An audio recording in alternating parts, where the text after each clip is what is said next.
Hey, it's Mac with PriceActionTradingSystem.com, and it's Thursday. It's August 5th. This will be our chart lesson today, and this is going to wrap it up for the week. No more chart lessons. No chart lessons on Friday, so we won't be back again to do it until Monday. And I thought I'd start out with the daily chart again here.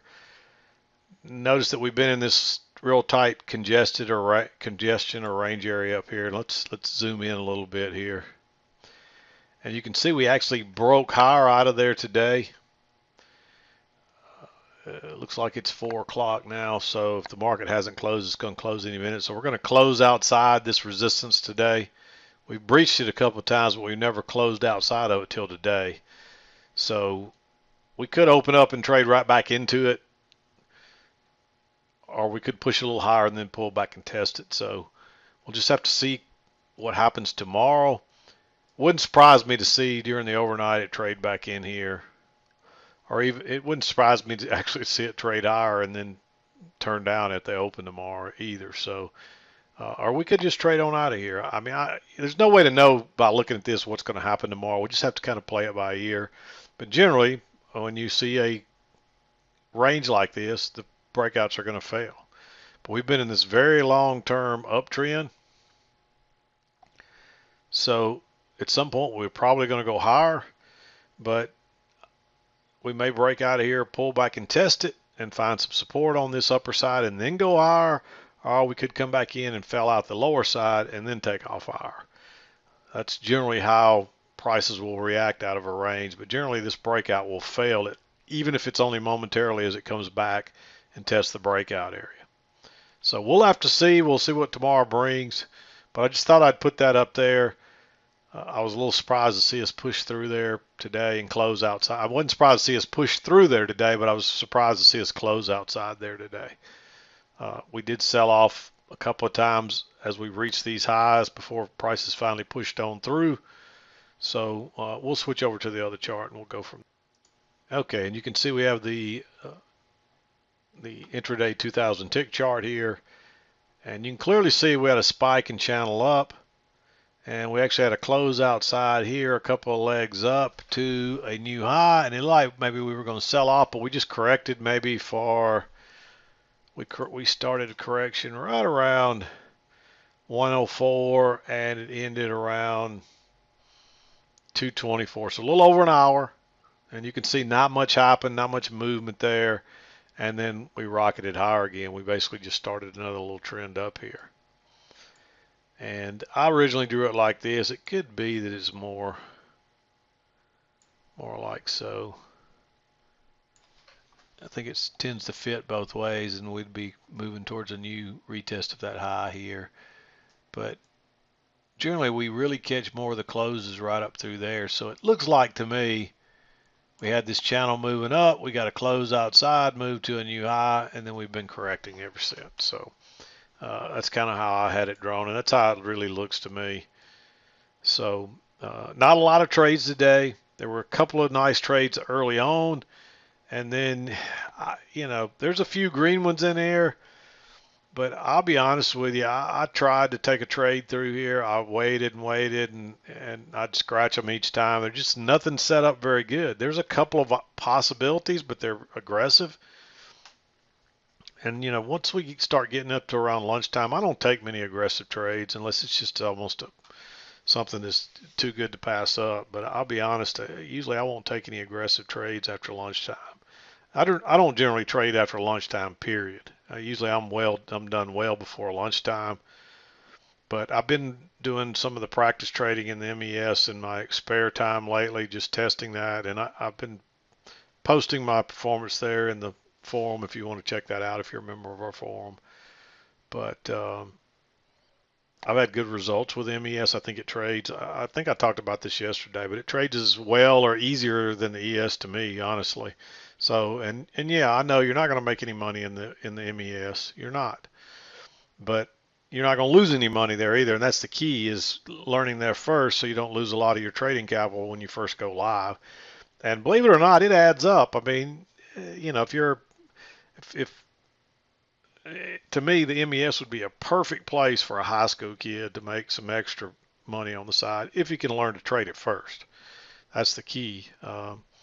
But I wish I'd have known. I wish I could have traded it when I was in high school. I could have made an easy, 25 to $50 a day piddling around there.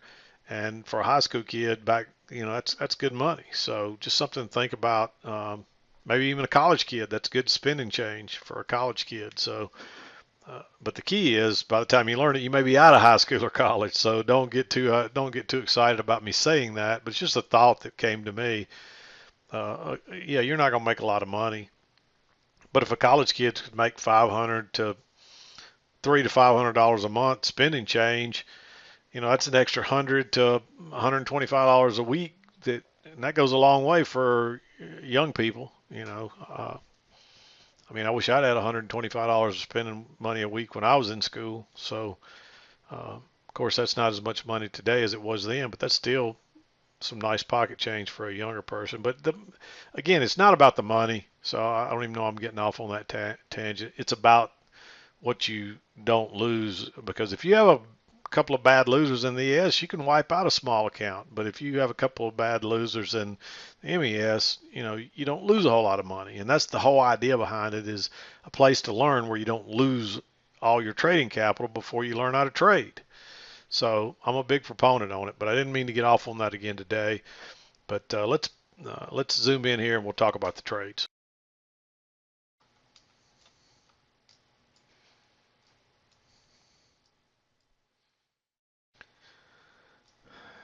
Okay, 7 o'clock came just as we're kind of going sideways here, and you don't want to enter in that stuff. There's no trade there, and we dropped down, and it looked like a little spike in channel here possibly, but there's not enough evidence here really to know. And then on this first bounce, when we bounced here again and gave you a second entry long, after failing out of that, there's a good chance we're going to trade back up and test that high again, and that's what we do. It turns out just to be a two-tiered small tight trading range or congestion area here, and you can see the lows.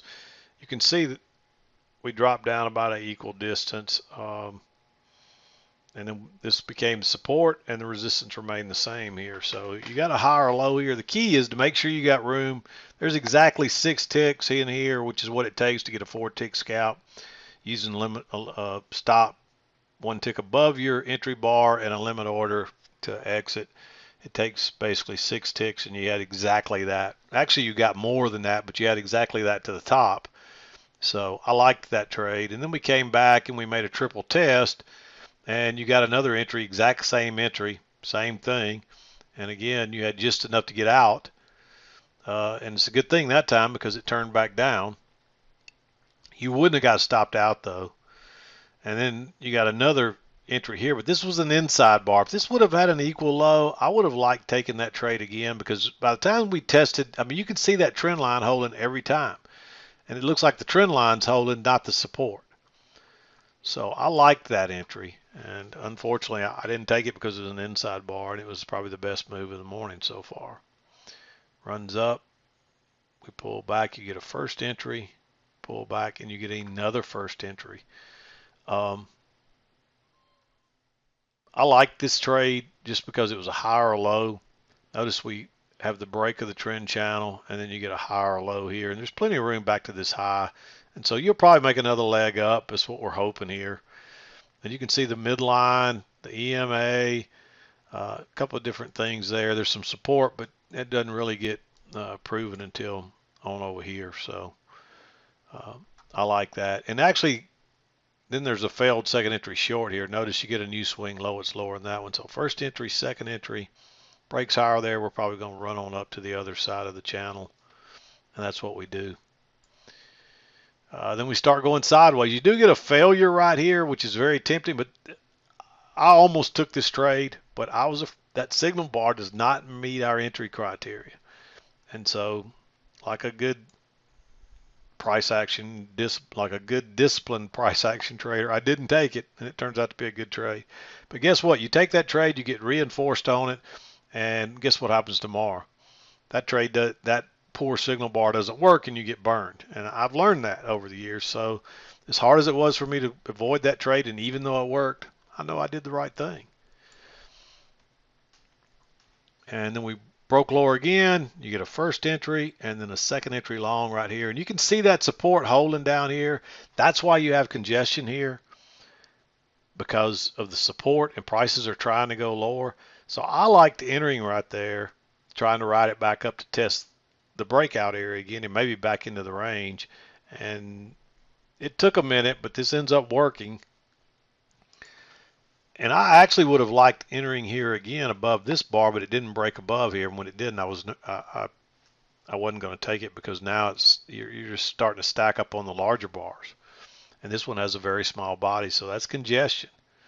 So I understand why we're getting congestion here, but when you don't eventually push higher, then that makes you think that, hey, we're in some kind of congested trading range, and it's not just congestion because prices can't go lower. So I hope that makes sense. But anyway, prices break out of there. This actually was an engulfing bar. It broke lower first and then went up and broke out the upper side. And that was tempting. I almost wanted to enter there, but because of this congestion right here, I thought, no, I'll wait. And if it breaks above this bar, I'll go with it. But it doesn't. It ends up being an inside bar. And we didn't break higher till here. But by that time, it just looks like congestion that's expanding. And that's starting to concern me now, because we can't go higher. But it does end up working on out of there. And it does make a much higher high. So it's one of the better moves of the morning. But again, it's just not a good setup. So we run on up. You get a close outside this little micro channel, new high, 2 legs down, and then we're just in another channel, sideways congestion, tight range or whatever. And unfortunately, you don't get a setup. No good signal. That bar is not bearish enough. That bar, by the time you got 3 bars there, no body. I mean, it's probably forming congestion because it can't go higher, but there's not much room back to the midline or the EMA, even though it comes all the way down. And so you got to have a good signal bar to go short, but really your bias is up, so you'd be better off going long. And you finally get a good signal bar right here, but look what happens. You got 1, 2, 3, 4 bars stacked side by side. 2 of them have no body or a small body. And that actually is a continuation of where it started going sideways here. So that's not a good sign. We're not getting rejection there. So even though you get that nice bar, you're not getting rejection out of there. And this is what happens. It breaks higher just enough to trap in a few longs, and boom, the bottom falls out of it. So if anything, I'd rather go short there than long, but I don't like going short because you got support there and you got the midline there, you got the EMA there. So there's just no trade in there. And I mean, look how long you've had to go since really your last really blue or red trade, which is a really good trade, was over here closer to 9. And here we are, it's 11, and we hadn't had a trade yet. I hate days like this. They're just no good trade. And you might have said, hey, I got a trap right here, but you got to go short right in the support. And look how it's holding. It drops, it ends up breaking on lower, but it's holding like crazy across there before it does break lower. And of course, we're running down here, and you get your first break of the blue trend line and trend channel. And this was an engulfing bar. I marked this as a possibility because we're way away from the EMA, and you got your first break. And it actually breaks lower and turns and instantly goes out the other side as an engulfing bar. And so you might have gone long 1 tick above that. I'm not crazy about it. I'd rather see this end and be bullish and go long 1 tick above it, but it doesn't. See how it backs up, and then you get an inside bar, and I'm thinking I made the right move. Unfortunately, it does continue to go higher, but I still did the right thing. And you get a higher low right here. It's actually matching lows right there with a pretty good signal bar, and you can clearly see 1 leg up and a little pullback, so we'll probably get another leg up. So I marked this one as a possible higher low. Really, that's gone much further than I would like to consider that a higher low. But on the break lower here out of the channel and then pushing right through the EMA and pulling back and then getting such a bullish bar, if it breaks higher, you're probably going to make a measured leg. At the very least, you'll probably get a scalp out of it, but I'm guessing it's probably a measured leg. And you can see it was real close. We didn't quite get a measured leg there. We missed it by a tick or 2, but it's close enough. So then we turn down, pull back, we test that trend line again, but again, we don't get rejection off of it. We just kind of go sideways, and that's not a good sign. So actually, we do have the break of the trend line, and I'm pretty sure we got a new high right there. Let me just verify that because I've been just eyeballing that. But no, we didn't get a new high. Okay, we did not. We made a triple top there basically, but it drops back down and it corrects from 1 to about 220, 225. So over an hour and a half, and then boom, it rockets up and we finally get a new high. So I thought we had established a new trend here. Doesn't matter. Everything you see there is still valid, but I assumed we got a new high there. It looks like it just looking across there, but we don't. So there's your new high. So we may be done to the upside now. That means we may pull back and test that breakout area on the daily chart. We'll have to see. But you can clearly see this working up. You get the close outside, move to a new high, and then it sold off again. So, but I don't think I talked about this trade, but notice the spike and channel down, you get a break, move down to a new low, and it reverses. I mark this as a possibility just simply because of all that support across there. Then you get that little failed break lower. If it breaks higher here, you'll probably get at least a scalp out of that. It's a little bit aggressive, but it's one of those trades where you might catch an important low, and lo and behold, that's an important low because a few minutes later it's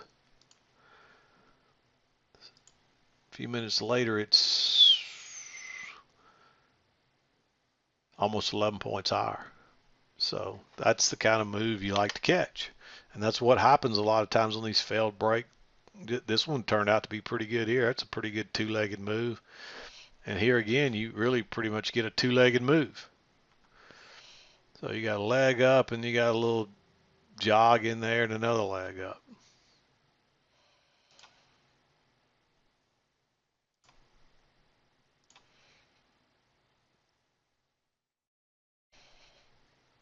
But it's almost a perfect measured move. So anyway, that's what I saw today. And again, really after 9 o'clock, it just was a really weak, most of this is just all weak and sideways before we rocketed up again. We had that little quick rocket up. But that's just a failed break out of this little, let me color this just so it's a little easier to see for you. You can see that little trading range, the drop lower, and we got right back inside of it for temporarily.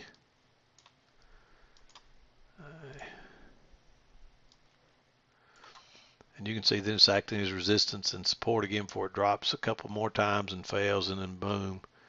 That's what it takes sometimes. That's how they push it higher. They can't seem to get through the strong resistance. And then suddenly they let it fail out the other side and trap a bunch of people, and they use those traps to rocket it back up and give it momentum to get through there. You see that over and over. So be aware of that. But yeah, fairly quick chart lesson today because not a lot of trades to talk about. But clearly you can see the spike up and we went in this blue channel. We got a break here and a couple legs up to a new high. So earlier I was thinking that was 2 legs to a new high with a correction, and we maybe reestablished something new. But I do believe that this was your break and then 2 legs up to a new high right here. The 2 measured legs up, what it looks like to me is there's a leg there, and that's your 2 measured legs up right there, and then we had that little trap right there and ran up one more push up before it was over. So that would have been a great target on that second leg there. And then I would have measured this one like I showed you earlier. I'd have probably measured it from, actually I'd have measured it both ways. I would have measured it,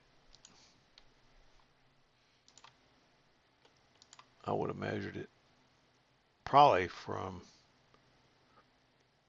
yeah, that's the first correction, probably from there to there and there to there. But what it looks like to me is it runs up and it makes a little 2-legged jog. It's just not a pullback kind of jog. and then you made your measured move up from there. So there's your 2 legs up. So anyway, there's a couple of different ways to look at that. You just, a lot of that you wouldn't see till after the fact, so it doesn't matter anyway. But that's how I would have been looking for your original measured move, this leg, and then starting again from here, which would have got you safely right into here. Of course, it went higher, and that's what you want. You hope most of the time on your measured move it goes higher than what you're guesstimating, so that you get room to get out. I usually try to get out a few ticks in front of my target just in case, so that I don't miss something. But anyway, I'm going to wrap it up. That's going to wrap up our week. We'll be back again to do it Monday. I'm done for today. This is Mac with PriceActionTradingSystem.com, and we'll see you next time.